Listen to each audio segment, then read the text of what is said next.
방송 김고은의 행복한 저녁 즐거운 라디오.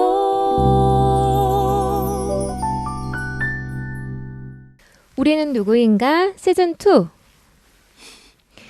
우리는 누구인가 시즌2 로마서를 가지고 어떻게 살 것인가 유승대 목사님과 열심히 달려오고 있습니다. 오늘 23일 월요일 크리스마스를 이제 정말 앞두고 있는데요. 로마서 가지고 유대인의 죄의 특징에 대해서 얘기를 해보고 있습니다. 네, 이걸 하는 이유는 이제 예전에는 유대인이었지만 지금은 우리가 마치 예수님을 오래 믿었던 그 이유 때문에 선민의식을 갖고 특권의식을 갖고 있는 것이 아닌가, 우리를 좀 반추해보는 그런 측면에서 목사님과 지난주 계속 얘기를 나눠보고 있는데요. 그 유대인이어서 갖게 된 그들의 그 선민의식과 특권의식에 대해서 목사님께 얘기를 듣다 보니 제가 좀 궁금한 게 이상하다. 제가 어렸을 적 그 교회에서 들었던 유대인은 축복받은 민족인데 지금도 그러니까 예수님을 믿지 않지만 유대인이라는 이유만으로 노벨상 수상자의 그 대부분의 사람들이 다 유대인 출신이 되고 세계에서 네로라 하는 갑부들이 되고 저 미국이라는 큰 나라를 좌지우지하는 민족이 되고 그렇게 됐던 게 다 하나님께 축복받아서 그런 거다라는 그런 설교를 굉장히 많이 들어서 유대인의 죄의 특징에서 얘기하는데 제가 생각하고 들었던 유대인과 많이 반대돼요, 목사님. 네네. 무엇을 말씀하시려고 하는지 알겠는데 사실은 이제 그 부분에 대해서 반론들이 상당히 많죠. 유대인들이 그리스도를 못 박아 죽인 자들이고 지금도 이스라엘 땅에는 메시아닉주 같은 분들은 이제 주님을 조금 받아들입니다만 아직도 그들에게 자유롭게 복음도 전할 수 없고 심지어 테러까지 하는 그런 상황인데 그렇게 우리가 유대인들을 마치 예수 믿는 사람과 동격으로 보고 그들이 하나님을 잘 믿어 복을 받았다고 하는 예수를 못 박아 죽인 사람들인데 그래서 뭐 세계 경제를 다 잡고 있고 노벨상을 그렇게 많이 받은 축복된 민족으로 미화하는 게 과연 옳은 건가라는 측면에서 사실은 우리가 신중해야 될 필요는 있다라고 생각이 되죠. 신중해야 한다. 네. 우리가 사실 은총을 말할 때 일반 은총이 있고 특별 은총이 있죠. 일반 은총이란 예수 믿는 사람이나 믿지 않는 사람이나 마태복음 산상수훈에 나온 것처럼 악인과 선인에게 하나님이 동일하게 비를 주시기도 하고 이제 해를 주시기도 하시죠. 일본이 예수를 믿지 않는 나라이지만 세계 경제 강국인 이유는 일반 은총에 충실한 나라이기 때문에 그렇다. 이렇게 이제 볼 수 있죠. 그것이 그들로 하여금 일반 은총에 충실했기 때문에 부지런하고 근면하고 그런 여러 가지 또 협동심과 공동체를 생각하는 그런 모든 것이 오늘 경제 강국으로 만든 건데 유대인을 사실은 어떻게 봐야 되는가? 그건 사실 굉장히 조심스럽기는 한데 유대인들도 사실은 일반 은총에 굉장히 충실한 민족이기도 하죠. 지금 그런데 이제 세계의 경제의 많은 부분과 또 노벨상의 많은 부분을 그걸 하나님을 잘 믿었기 때문에 복을 받았다고라고만 할 수 있는가라는 것은 사실은 우리가 충분히 우리가 고민하면서 생각해 봐야 되고 제가 볼 때는 일반 은총에 굉장히 충실한 사람들이기도 하다. 일본이 마치 하나님 안 믿어도 예수님 안 믿어도 복을 받은 것은 일반 은총에 충실했기 때문에 그런 것처럼 유대 나라도 그런 점이 있고 그러나 일본하고 또 다른 점은 그들은 구약 성경 토라를 성인식 때 13살에는 토라를 암송하고 그 율법이라는 그 범주 안에서 살려고 몸부림치고 그리고 그들의 정신세계가 그 율법이라는 범주 안에서 이제 살아가려는 그 모습에는 또 그러나 다른 특징이 있고 결국 그러나 우리가 로마서 9장, 10장, 11장의 이스라엘의 과거, 현재, 미래를 볼 때 그들이 결국 나중에는 말세 때는 유대인이 다시 돌아오는 것에 대한 예언이 있는 것으로 볼 때 우리가 전적인 그들이 마치 축복받은 것을 하나님이 복 주셨다고 보는 것은 분명한 무리가 있고요. 네. 그러나 또 일본처럼 그만 일반 은총에만 충실했기 때문에 받은 복이다. 이렇게 보는 것도 약간은 무리가 있고요. 네. 우리가 적절하게 그 부분에 대해서는 좀 더 우리가 양쪽의 극단의 선택보다는 충분히 좀 더 고민해 봄이 참 필요하고. 이건 확실하게 얘기할 수 있을 것 같아요. 예수님을 안 믿는 유대인보다는 예수님을 믿고 있는 여러분이 훨씬 복받은 자다라고 얘기하는 거는 확실히 말할 수 있지 않나요? 그렇죠. 이건 뭐 확실히가 아니라 우리는 그리스도 안에 들어온 자로서 이미 우리 안에는 하나님 나라가 회복된 자들이고 그들은 이 땅에 조금 번영가 사실은 뭐 뉴욕에 살고 이렇게 흩어져 사는 그들이야 경제적인 갑부이지만 지금 이스라엘의 현지에 사는 그분들에게는 늘 그 미사일이 날아다니고 그럼요. 사실은 또 이제 그런 불안한 측면이 있죠. 그런 부분도 많기 때문에 그들에게 너무 세상적인 복을 마치 받은 자들이라고만 하는 것은 약간 무리수가 있는 표현이다. 그런 것은 사실은 약간 우리가 자제할 필요는 있다라고 네. 볼 수 있죠. 네. 이제 교회에서 나오는 그 유대인에 대해서 어떤 각도로 우리가 봐야 되는지 아주 목사님께서 오늘 적절하게 여러 방면으로 얘기를 해주셨고요.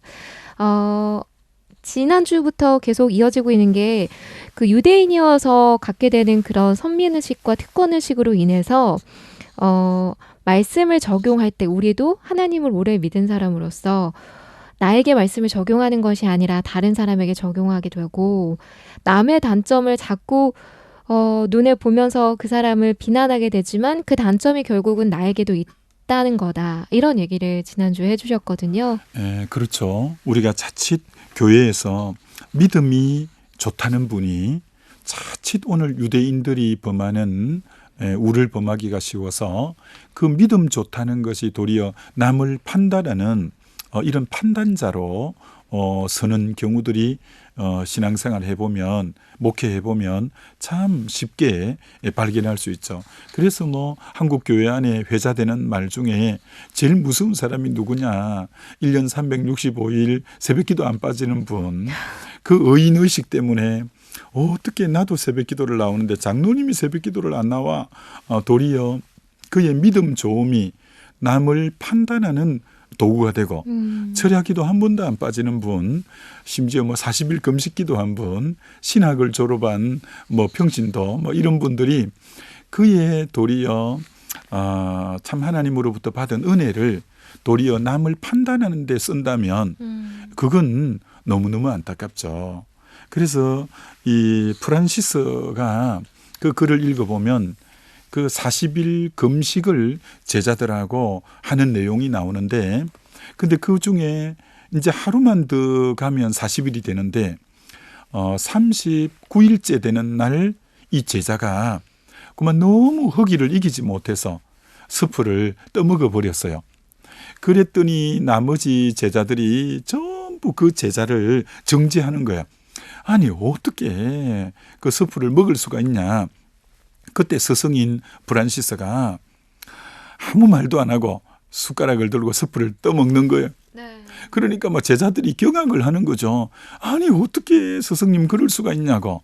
그때 한 참 말씀이 우리가 이렇게 금식을 하는 것은 더 주님을 닮아가고 더 주님 닮아가서 겸손과 사랑이 많으려고 우리가 이렇게 금식하는 거 아니냐.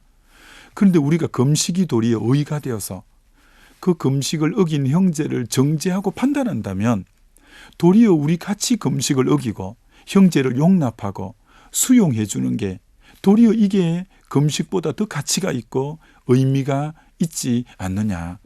참 우리에게 생각하게 네. 하는 부분이잖아요. 네.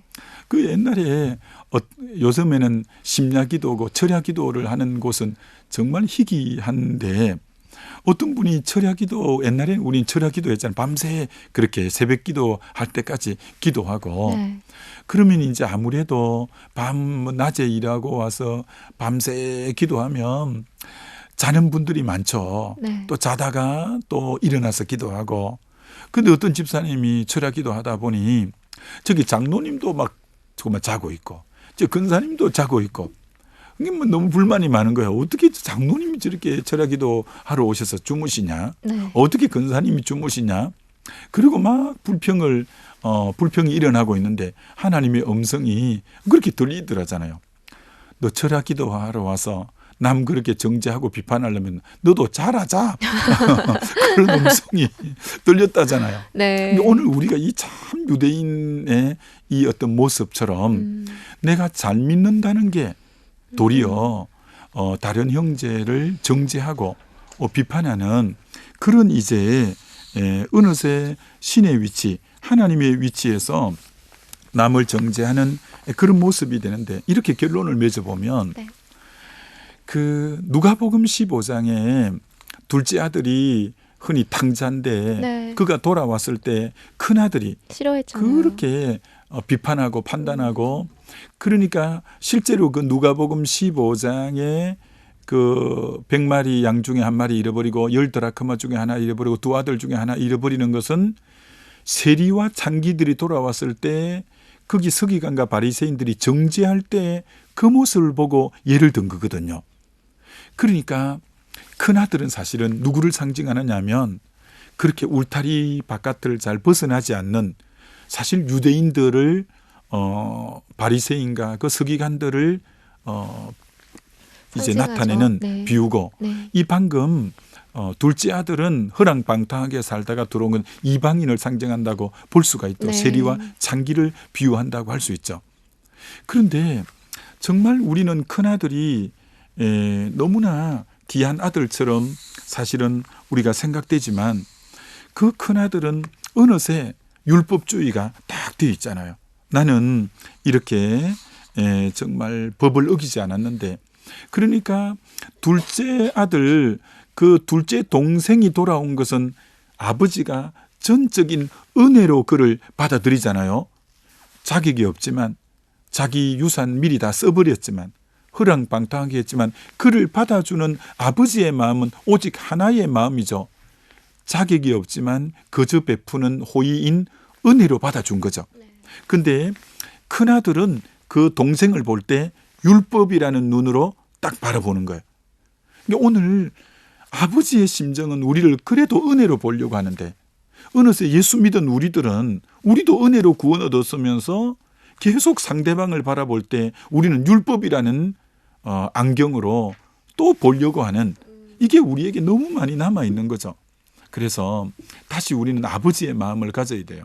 그 동생을 받아들이는 아버지 마음은 율법으로 그를 받아들이면 못 받아들이죠. 그러나 은혜로 받아들였기 때문에 그를 용납하고 받아들였는데 집을 나가지 않고 일만 묵묵히 한 형은 딱 그를 율법의 눈으로 받아들이는 것처럼 오늘 내 모습이 형제 자매를 대할 때 나는 가출도 안 했고 나는 교회에서 열심히 묵묵히 일만 했는데 그러지 않는 사람들을 은혜의 눈이 아닌 율법의 눈으로 나도 바라보고 있지 않는가 다시 점검해 볼 필요가 있죠. 네. 우리의 신앙 조음이 남을 정죄하는 구실이 되지 않도록 늘 깨어서 그 탕자의 비유, 그 첫째 아들 생각하면서 오늘 묵상하는 시간 가져봤으면 좋겠습니다. 오늘 여기까지 할게요. 은평선결교회 유승대 목사님이었고요. 영상의 이육주 실장님이었습니다. 고맙습니다. 네, 감사합니다.